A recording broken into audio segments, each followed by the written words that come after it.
It is World of Warcraft news time, and what a busy week it has been. A bit of the Mythic Plus community has been, well, a little inflamed. I don't think ibuprofen's going to take that one down. Blizzcon, then, has been cancelled. We've also got some, sort of hot new lore to talk about. We got TBC news, and we've actually got quite a bit more, because Blizzard might even have an announcement or two soon-ish, and there is yet more news from the ex-Blizzard family, because the Morheims are a pretty damn busy bunch. Plus, of course, more. And when you're done, Skillshare, today's sponsor, is here because they've got the new MKBHD class. It's just dropped, and the first 1,000 people to follow my link in the video description will get a free trial for Skillshare that is twice as long as the usual one, and it's just $10 a month after that. Now, Skillshare, it is packed with thousands and thousands of incredible classes across so much design, writing, illustration, productivity, and more. And goddamn, if I was able to get some of those classes when I started YouTube, we would have got where we are a lot faster. So today we're looking at YouTube Success, Script, Shoot, and Edit by Marques Brownlee. Yeah, he's got one. Unsurprisingly, the largest tech person in YouTube actually knows what he's talking about. So you will learn a whole bunch about the video making process from him. It's really broken down nice and simple. Lots of great tips sprinkled in. Check it out. This is the process of one of the most successful and just like the person who's some of the best work on YouTube, right? So there's a lot to learn. Learn from the greats. Skillshare is where you can get that, plus so much more, as we have covered. You got the Ali Abdals, the Thomas Franks, many other people there doing classes. You can go get your stuff for free with our trial, link down below. Hit up that link. Thank you to Skillshare for supporting our channel for so long. And let's get into that World of Warcraft news. BlizzCon 2021 is no more. It's been cancelled. That's hardly a surprise. I mean, BlizzConline already happened in 2021, and look, based on what we know about Blizzard's slate, they really wouldn't have that much to show that's like super new. I think it would just be like Overwatch 2 release date, maybe Diablo 4, more news, something like that. So instead, what Blizzard are going to do is a BlizzConline-like event in early 2022 that actually will have an in-person component. What does all of this mean? Well, I think for us WoW players, it means we're going to find out about our next expansion a bit later than usual. And the thing there is, look, a February 2022 announcement going into a March or April alpha, that would, assuming a 6-ish month duration of testing, that would actually mean a September-ish release date of 2022 for the next expansion of WoW. If all things were normal, because I think we do need to consider Shadowlands' development here. Patch 9.1 is immensely late. The players aren't happy, and, by the way, Blizzard aren't happy either. They would very much rather have had a whole bunch of things go differently, right? We know that. Now, patch 9.2 will be the next big thing, and that almost certainly will be a bit behind as well, because, obviously, crawling back a schedule that you've lost is bloody hard when you're managing humongous teams.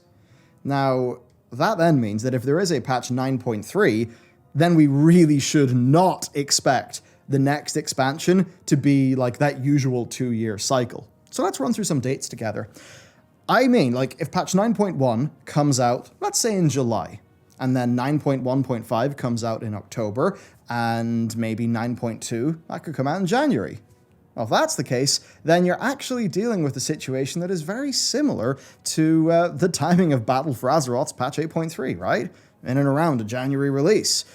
Just that would be Shadowlands' 0.2 patch, not its 0.3 patch. And I would therefore not be surprised if Blizzard actually ends up cutting a patch to keep their schedule in line, because a lot of the World of Warcraft business model seems to be built around those humongous new expansion spikes in, subs, revenue, all that stuff. Now, they did cut a patch for Warlords of Draenor, but Warlords of Draenor, it only had one major content patch, right? 6.2. I think Shadowlands will have 2 major content patches, 9.1, 9.2, and I think then they'll try to wrap it up and move us into the next expansion, ideally trying to get as close to, or at least back, a little bit more back to the schedule they would have liked. Which certainly is a bit of an oof, compared to, say, what people tell me of the Final Fantasy XIV patch cadence. which has been pretty strong even during COVID. So, who knows? Now, also, for the Blizzard news, there was a big IGN report. You can check out our coverage on it from last week's live stream.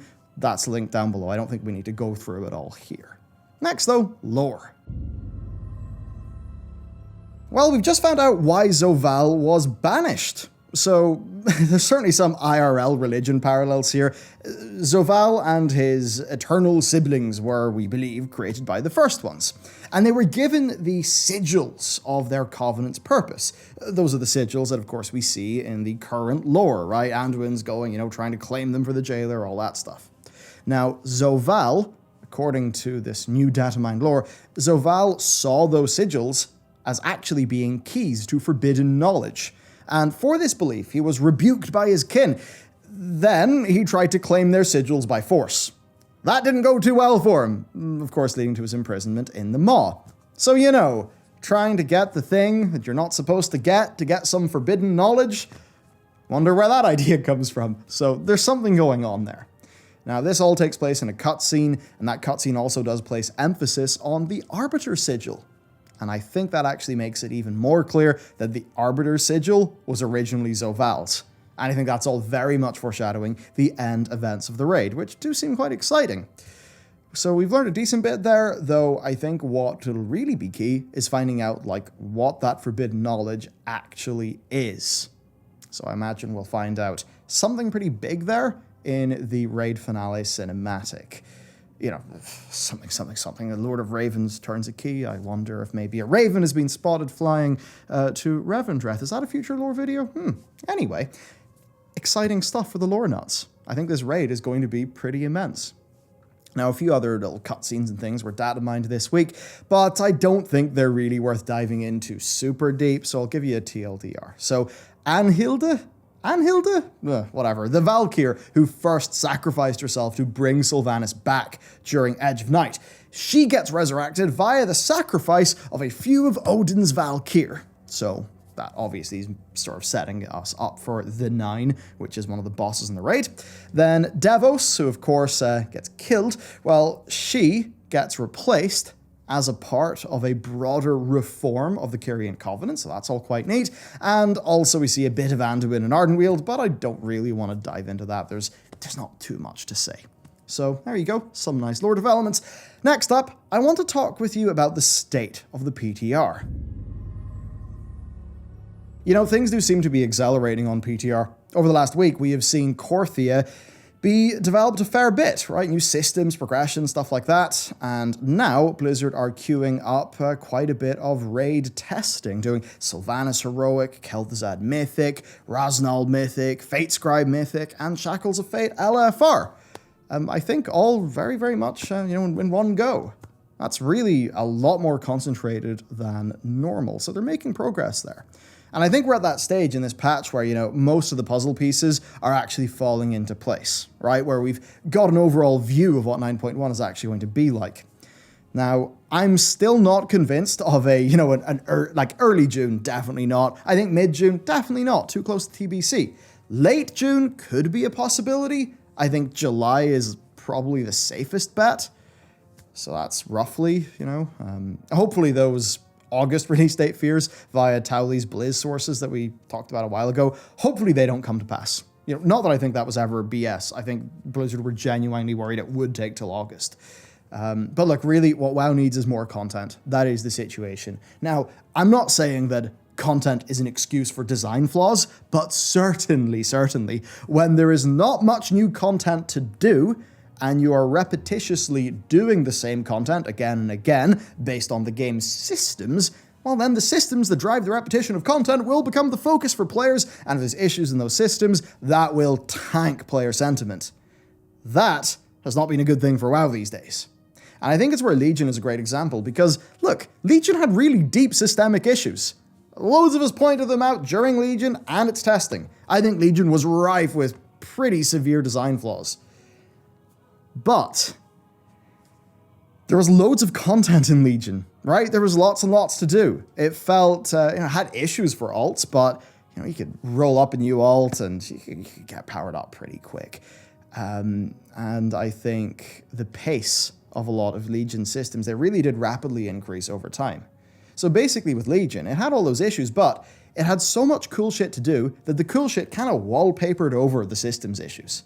But with Shadowlands, that's not happening because there isn't the content. Blizzard won't gut this expansion and solve its most core issues. They're not going to go and redesign Covenants or, totally change up what world quests are. I think that's out of scope for a patch. So instead, what they need to do is keep players fed with content so that more of their playtime is going to be spent on progressing their character and doing things that feel novel to them.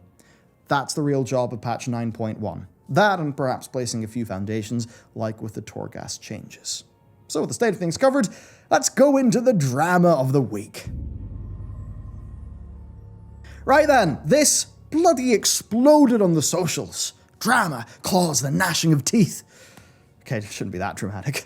Okay. All this drama happened over Mythic Plus scoring and rewards. So why are these changes in 9.1 so controversial? Well, what happened is Wowhead did their coverage, their headline definitely grabbed quite a lot of attention, and I think a lot of people didn't fully read their post. So we're going to take it from the top and explain. Blizzard are adding a new Raider.io inspired scoring system for Mythic Plus into WoW. And along with that, they've updated the Mythic Plus achievements to be based on your new Mythic Plus rating, not just doing dungeons at a certain keystone level, like how it works now. So here's how it works in 9.1. Higher keystone levels will yield a higher score, but this increase appears to be a linear increase as opposed to the more exponential growth that is seen in Raider.io's scoring system. Now, the amount of score that will either be added or subtracted based on whether you timed the keystone or not, that will only amount to around 10-ish score. The total score for each dungeon will be a combination of both your highest, and this is the big bit, your highest fortified and tyrannical runs. The highest key of the two will award 100% of its score, whereas the lower will only contribute 33% of its score to the total. Now, what this actually means is that in order to attain the highest score, you need to complete each key at a high level on both fortified and tyrannical weeks. Consequently, if you only wish to complete each dungeon at a high level on, say, fortified and not tyrannical, then your score will actually greatly suffer, and you'll need to complete fortified keystones at a much, much, much higher level to match somebody who is doing lower level keystones but more well-rounded coverage of the affixes covering both tyrannical and fortified. Now, testers found out that on PTR that a plus 15 keystone completed just in time will get you around 187 rating, and completing it on both fortified and tyrannical just in time will award around 249. Now, in order to attain the total rating of 2000, which is what's required for Keystone Master, you would need an average rating of 250 for each of the game's 8 Mythic Plus dungeons. Therefore, you will need to complete each dungeon on both fortified and tyrannical at Keystone level 15 to attain a rating of 2000 and thus earn the Keystone Master achievement and the mount that comes with it. So it's a similar situation, a similar system to previous tiers, just that the additional requirement is there in a way of doing fortified and tyrannical completion. So to many people, this feels like Blizzard are telling them that they've got to do each dungeon twice at plus 15 in order to get the reward that they used to get from just doing every dungeon at plus 15 once, regardless of the affixes. That's one way to see it. Now, if you wish to attain the Keystone Master achievement by solely doing fortified keystones and avoiding tyrannical entirely, and this is the rub, you'd be doing plus 24s or above to get the same score as just doing all of the 8 dungeons at plus 15 on tyrannical and fortified. So if you only want to do it via fortified, it's a lot more effort to get the same result. Now, of course, the context here is that many people don't like tyrannical. And there's a few reasons there. As an example, you're pushing a key, a decently high key. Tyrannical extends the duration of the boss fights. So what could maybe happen is you pop Bloodlust for a boss fight, you wipe, and there you go. Basically, you're not going to time your run anymore, whereas that sort of super high level of punishing, or punishability, punishness, whatever, wouldn't be there in a fortified week. And then there's also that the damage increase that happens to the boss abilities via Tyrannical sometimes gets to the point of the higher keys where it can feel a little bit broken. Like sort of out of really, it doesn't like feel like it's designed anymore, and you almost feel like you've got to cheese. At least so I hear, because I obviously don't do that content, I'm more of a raider. That'll change in the next season though. So that's what I hear for why people don't like Tyrannical, especially at those higher levels. They're now very much being incentivized to do Tyrannical, and that's causing a degree of drama and kickback. There is a bright side to this, though. This whole system is a lot less rigid. It's more fluid, right? So if you aren't able to complete a specific key at plus 15, and you maybe have only done it plus 14 in time, well, you can make up for that difference by doing an easier key at plus 16, right? So that's definitely a plus of this new system. So with all this, you might be thinking, why the drama? Well, basically, Keystone Master will take longer to get. It emphasizes doing all dungeons on both Tyrannical and Fortified weeks. Tyrannical is not super popular, so to many people, it feels like their criticisms of the Tyrannical affix have been met with Blizzard actually just making the system further encourage them to do Tyrannical, where what they'd maybe want is for Tyrannical to be removed or changed. What about the rewards then? Well, that's also a little bit dramatic. Keystone Master will get you a new entry in your mount journal. Will it get you a new mount? Technically it will. But here's a comparison between the Season 1 and Season 2 Keystone Master mounts. That's not exciting to me. It's not even a big recolor, it's a tiny recolor. So that's definitely not exciting. Now, this is a little bit in line with how, say, the Gladiator mounts are treated in-game. I'd be fine with a recolor in principle. I think in this case, it's that the recolors are so similar that you can, squint your eyes, you can't see the difference. So there you go. That's the Mythic Plus Trammer wrapped up. What do you think about this? I only did a few plus 6 runs at the start of Season 1, and then I just descended into raiding. Now, I am going to go for Keystone Master as a bit of a journey and experiment, diving into a new type of content in Season 2. So I'll let you know what I think, but till then, let me know what you think. Are you thrilled by Tyrannical? Next up then, staying on M+, and this is kind of exciting to me, new anima powers have been data mined that actually seemingly relate to the new Season 2 Mythic Plus affix. It's kind of neat, right? So they're very different to what we're used to. They basically turn the negative Mythic Plus affixes into things we can use against the enemy. So there's one, a theme of necrotic wounding that makes your attacks inflict a stacking dot and a healing debuff, while volcanic plumage gives your abilities a chance to spawn, of course, the swirly flame that ranged so love underneath targets, dealing AoE damage and knocking them up. So that's obviously inspired by the Mythic Plus affixes. Now, we're not 100% sure on how this new seasonal affix will work, but it seems like those anima powers are rewards for defeating the Jailer's minions, which can be found within the M+ dungeons. And while I suspect that the anima power RNG will be a real big headache for the top-end people who don't really want RNG, honestly, for most people, it's like, yeah, defeat a pack of dudes, get a cool anima ability. I think that's fun and thematic. Just wonder what it would be like in, say, an MDI situation. It's time for Meta News, because Frost Giant, the new studio built from the ashes of StarCraft 2 being put onto life support mode, they have announced a partnership with, big surprise, Dreamhaven. I told you there'd be more, right? I wouldn't be surprised if there continues to be more ex-Blizzard companies, actually.